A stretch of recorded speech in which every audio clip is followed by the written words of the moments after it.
Ok, donc là, sur cette première, on va dire, séance ou sur première vidéo, qu'est-ce qu'on va essayer d'expliquer? En fait, on va expliquer une petite notion très très importante sur le Revit.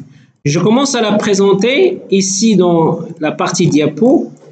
De toutes les façons, ce diapo-là, je vais en fait l'envoyer une fois on va terminer de la partie cours. Regardez s'il vous plaît. Sur cette partie de cours, qu'est-ce qu'on voit? On voit ici l'utilité de quadrillage. Bon, quadrillage tout simplement, c'est une fonction qui existe sur le Revit.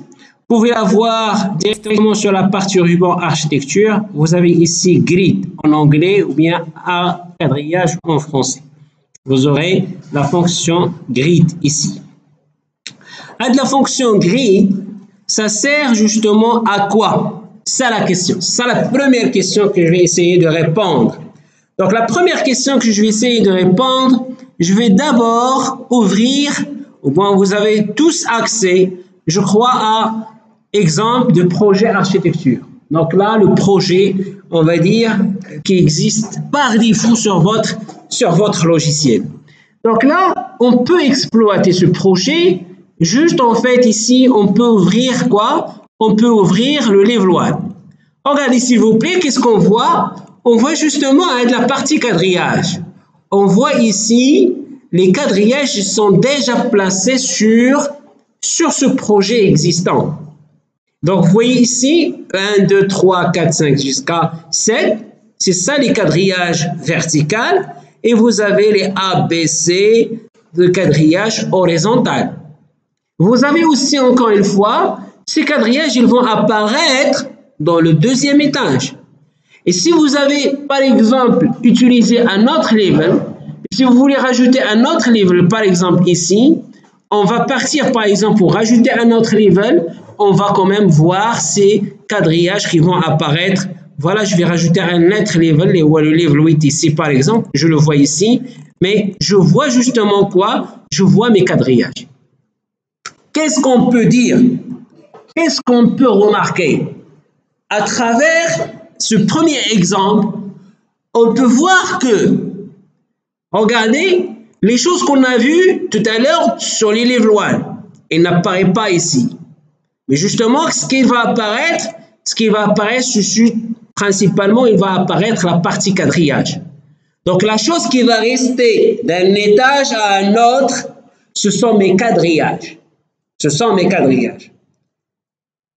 Donc, ceci dit, à travers une première exploitation, ou bien à travers cette première constatation, on peut se dire que le quadrillage, c'est la chose qui reste d'un niveau à un autre.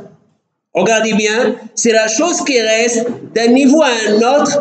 Donc, puisque c'est quelque chose qui reste, je peux l'exploiter d'un niveau à un autre. Comment je peux l'exploiter? Je peux l'exploiter pour faire une construction continue. C'est-à-dire quoi une construction continue, s'il vous plaît? C'est-à-dire une construction qui a les mêmes limites. Des limites de premier étage vers le énième étage. On aura les mêmes limites. Et c'est ça vraiment la chose qui va me faire gagner ce quadrillage, c'est avoir une certaine continuité. Continuité de quoi? Continuité de la construction. Vous allez nous dire, donnez-nous un exemple. On va donner un exemple très simple et vous allez le voir vous-même.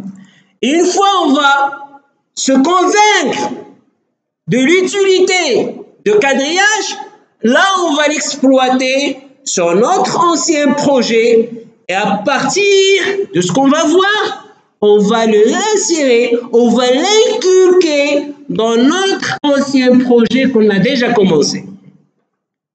Pour ce faire, je vais partir à quoi?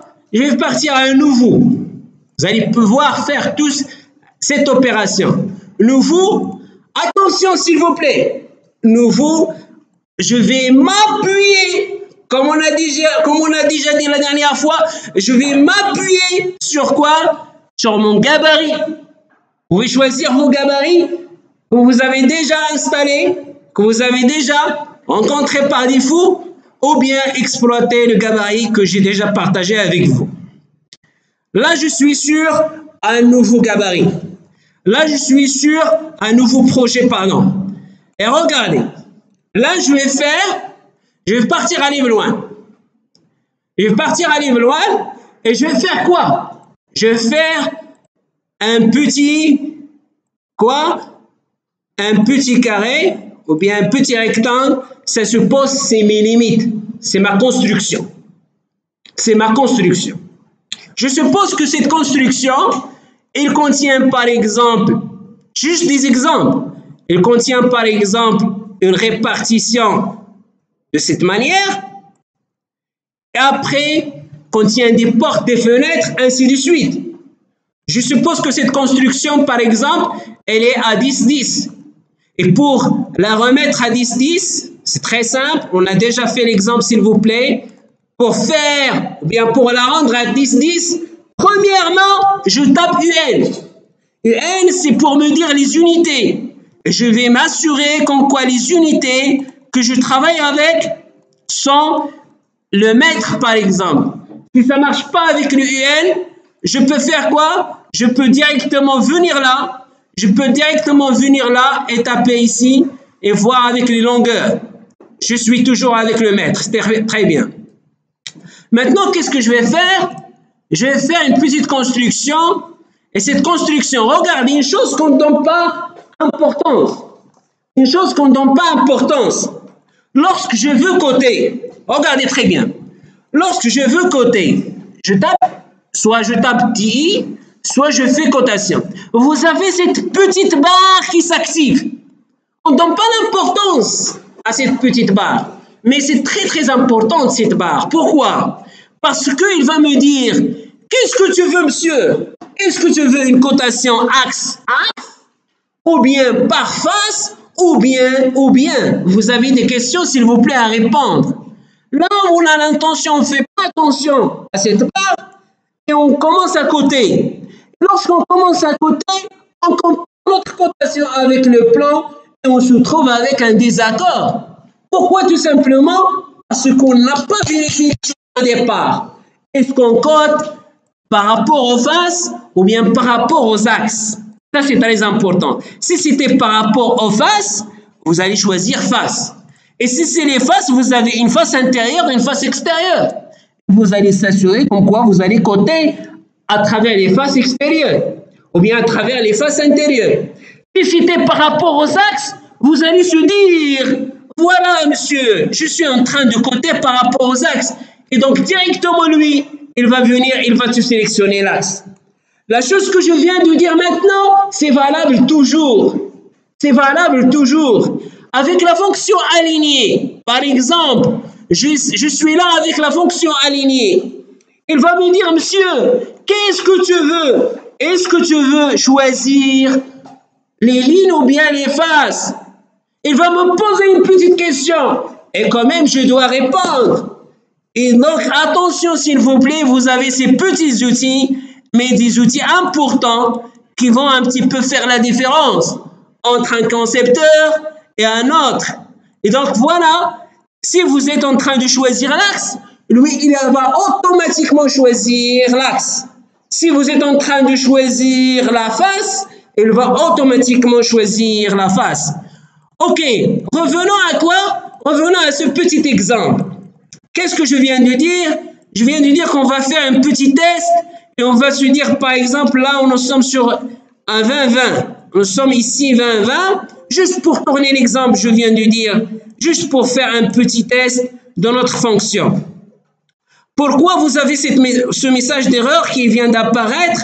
Parce que tout simplement, ici, il y avait un petit obstacle. Et ce petit obstacle, bon, je vais l'enlever comme ça, je ne vais pas m'attarder dessus.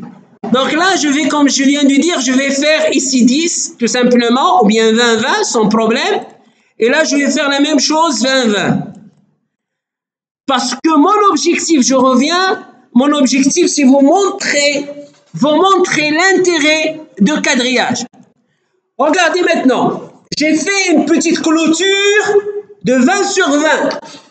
Je viens de la faire sur les level 1. Si je passe au level 2, il apparaît toujours. Mais attention, qu'est-ce qu'on a fait la dernière fois? Vous vous rappelez, s'il vous plaît? On a parti à quoi? On a parti pour s'assurer des élévations. Vous avez les level 1, il est à 0, c'est bien. Le level 2, il est à 2. Et le level 3, c'est à 6 mètres. Maintenant, lorsque je vais faire le level 1, tout simplement, je vais lui demander, par rapport à ces murs, de partir avec une contrainte supérieure qui ne dépasse pas quoi? Qui ne dépasse pas le level 2. Je suis en level 1 et je vais partir à quoi? À level 2. Et c'est bien, ça se voit ici comme quoi mon mur, il ne va pas dépasser le level 2. On l'a fait la dernière fois. Mais qu'est-ce qu'on remarque par hasard?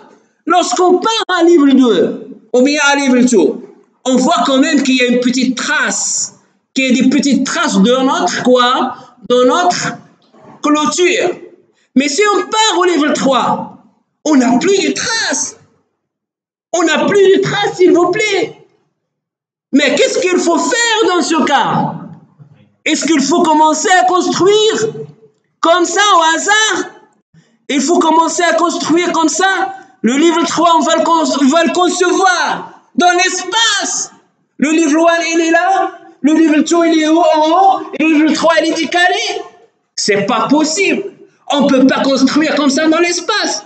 Il faut avoir une certaine continuité de la construction. Il faut avoir une certaine continuité. Mais comment je vais voir cette continuité? Parce que ici, avec quoi vous remarquez quand même qu'il y a un peu de décalage. Qu'il y a un décalage entre quoi et quoi? Entre le level 1 et entre le level 3. On ne peut pas imaginer une construction comme ça. C'est absurde. C'est absurde. On ne peut pas admettre ce type de construction. Donc, qu'est-ce qu'il faut essayer de faire? Il faut essayer de trouver une solution. Quand même, le Revit, il va nous donner une solution. Il va nous donner une solution. Il va voir comment il va nous donner cette solution. C'est à travers, encore une fois, c'est à travers le quadrillage. Et on va voir comment on va faire pour garantir cette continuité de construction. Et c'est ça mon objectif, c'est vous montrer la continuité de construction. C'est pour ça qu'on va partir à l'architecture. Ruban architecture, s'il vous plaît. On va venir là.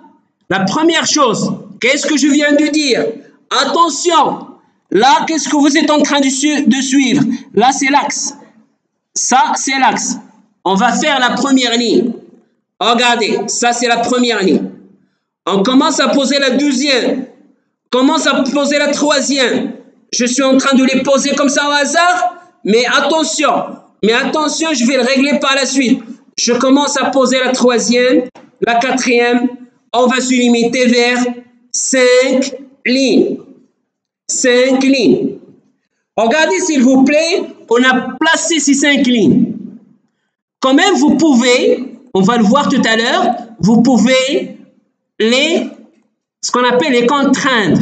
Faire une petite contrainte avec l'extrémité comme ça, on va organiser notre travail. Et c'est la même chose par rapport à ça. Une fois que vous avez une petite ligne qui s'active en pointillé, c'est-à-dire vous avez quoi? Vous avez la contrainte qui s'active. La contrainte qui s'active. Et vous avez ce petit cadenas qui te dit qu'il y a une contrainte entre les extrémités. Là, c'est bien. Je n'ai pas encore fini. Je place mes lignes comme ça et je vais faire quoi? À votre avis? Je vais faire annoter et je pars à aligner et je commence à faire la cotation comme ça. Voilà. Qu'est-ce que je vais faire par la suite?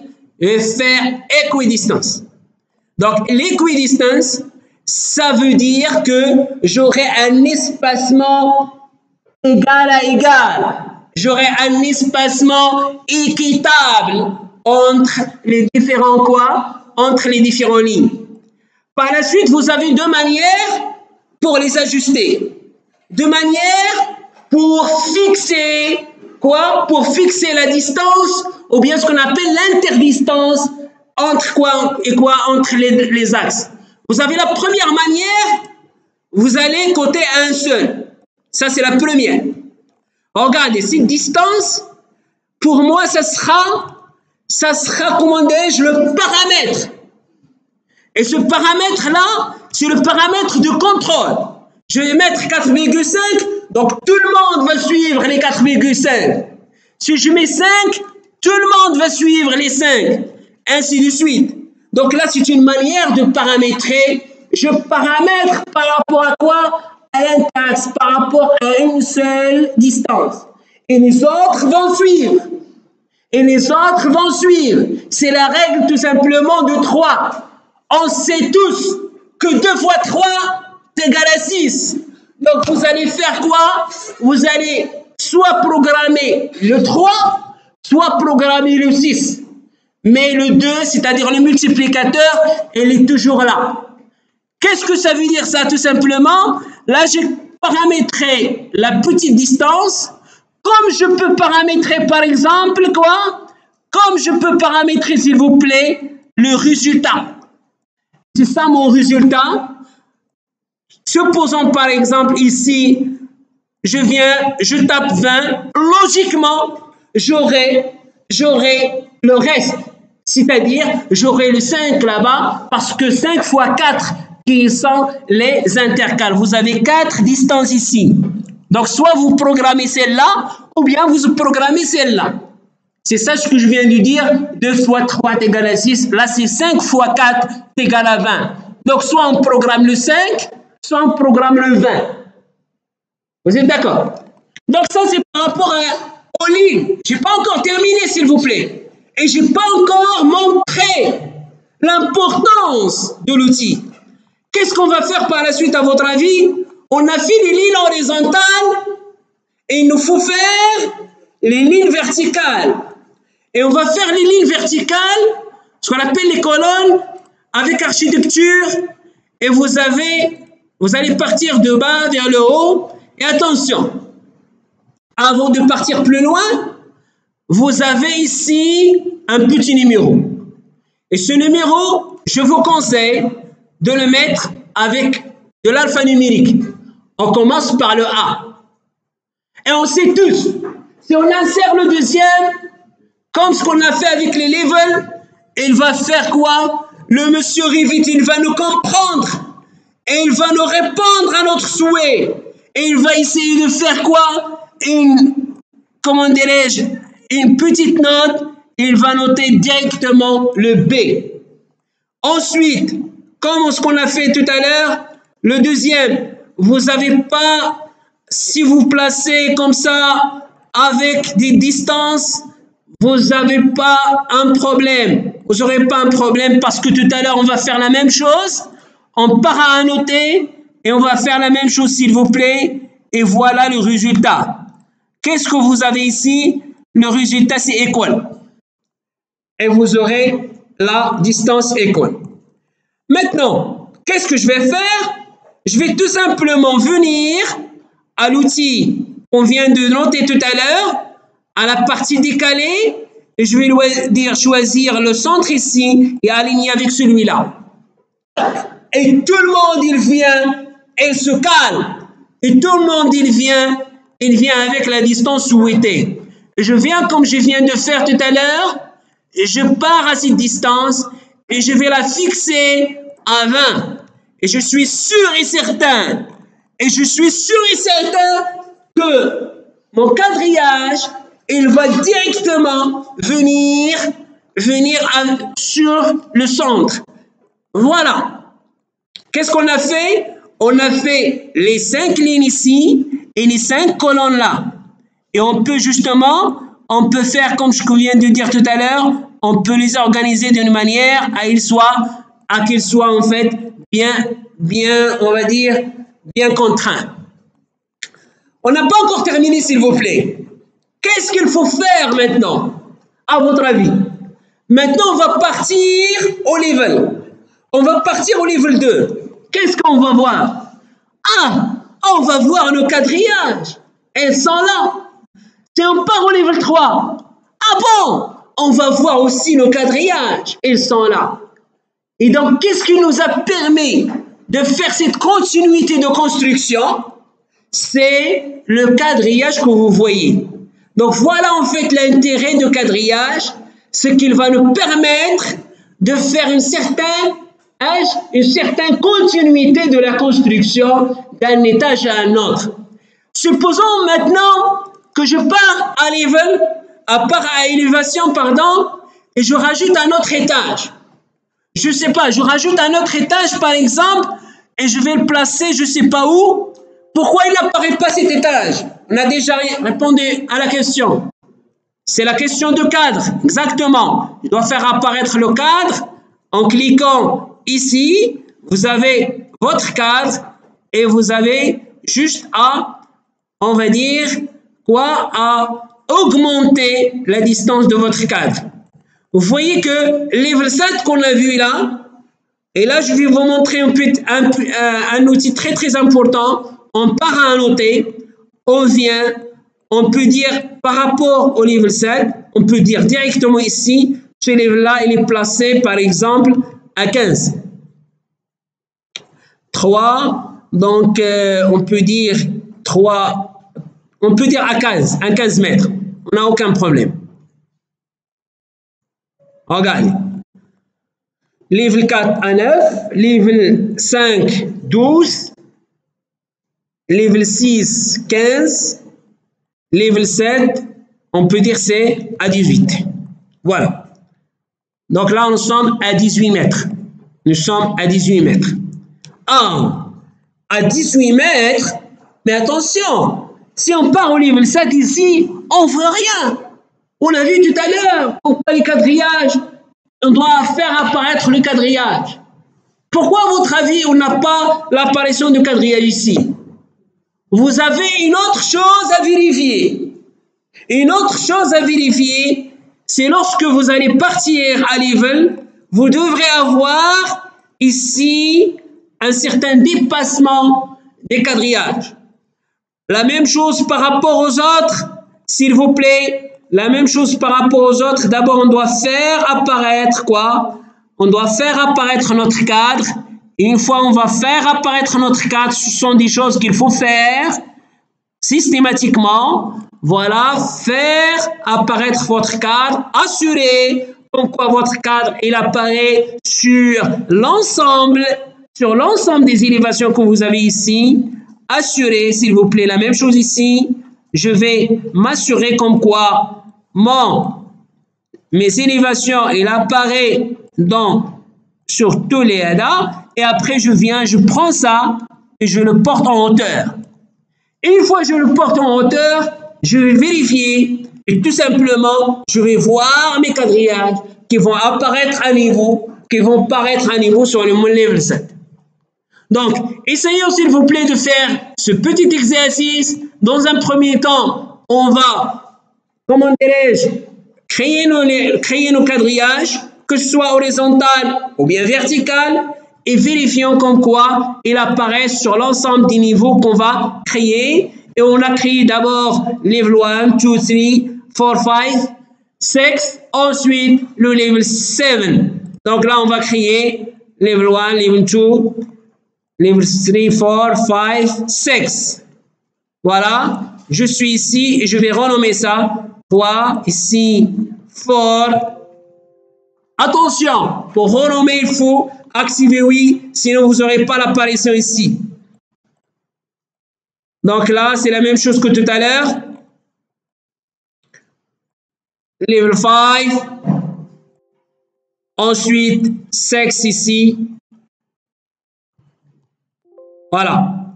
Et on renomme level 1, 2, 3, 4, 5, 6. Et qu'est-ce qu'on va faire par rapport au métrage? On a ici 9. Et là, on a ici 12. Et on a ici 15. Voilà. on va vérifier sur l'ensemble, voilà, sur l'ensemble des levels, vous avez l'apparition de votre quoi? De votre quadrillage. Donc, si on veut construire, attention s'il vous plaît, encore une fois, avec une petite remarque, et je vais terminer avec, c'est quoi la petite remarque? Votre quadrillage maintenant, il est attaché par rapport au premier niveau, il est attaché par rapport à quoi? Par rapport au centre. Vous voyez ici, c'est par rapport au centre. Lorsque je pars à level 2 et je veux faire la construction dans mon mur, il faut que je m'assure comme quoi j'aurai ici par rapport à l'axe. L'axe, c'est-à-dire il va venir ici, c'est l'axe que je vais construire pour avoir un certain quoi? Pour avoir une certaine correspondance avec quoi? Avec le reste. Une certaine correspondance avec le reste, avec les autres étages. Sinon, si vous faites rapport, je vais donner un exemple, si vous faites par level 3, si vous faites par exemple pas ça, vous risquez, si vous faites par exemple un mur et vous risquez, si vous faites pas par exemple ici, vous aurez par rapport à la partie extérieure ou bien intérieure, par rapport au fini, qu'est-ce qu'il va faire? Il va prendre l'axe, il va pas faire, regardez, il y a un petit décalage, on va le sentir ici. Il y a un petit décalage parce que on a pris le centre qui est fini. À chaque fois, vérifiez lorsque vous allez insérer vos murs, avec l'option qu'on a déjà fait, lorsque vous allez sélectionner et juste les murs, sélectionnez, vérifiez comme quoi vous avez de level 1, la contrainte c'est quoi? La contrainte c'est, vous êtes en level 2, la contrainte c'est level 3. Pour ne pas dépasser s'il vous plaît, pour l'ensemble des murs, pour ne pas dépasser le litage. Vous voyez ici, si on le voit ici, on le voit là, avec les levels, voilà. Nous avons construit ce mur-là. Ce mur, il part de level 2 vers le level 3.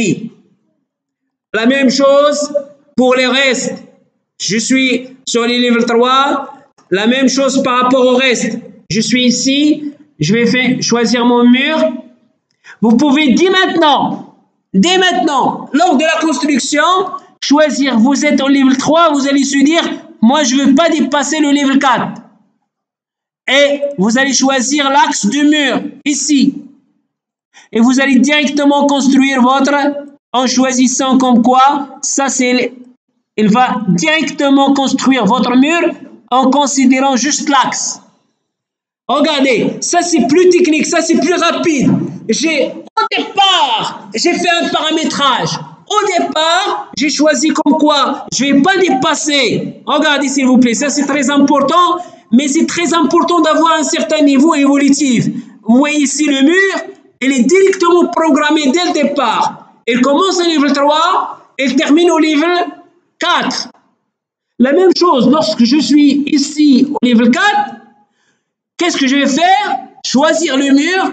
Et là, j'ai des options, s'il vous plaît. Vous allez lui dire, par rapport à la contrainte supérieure, attention, moi je veux level 5. Et je veux choisir les axes du mur ici. Et je vais commencer la construction. Voilà, commencer la construction. Ainsi de suite. Donc, automatiquement, lui, il va comprendre comme quoi vous avez.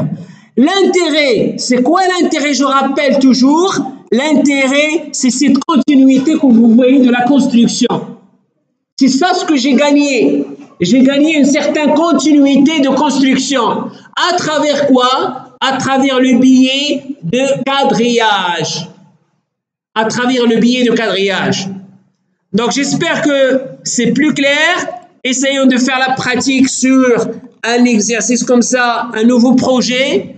Et une fois on va finaliser ça, on va revenir à notre projet pour incorporer dessus ce qu'on a compris ici. C'est bon? Donc, merci encore une fois pour votre attention et je vous donne la main pour essayer de faire la pratique. Merci.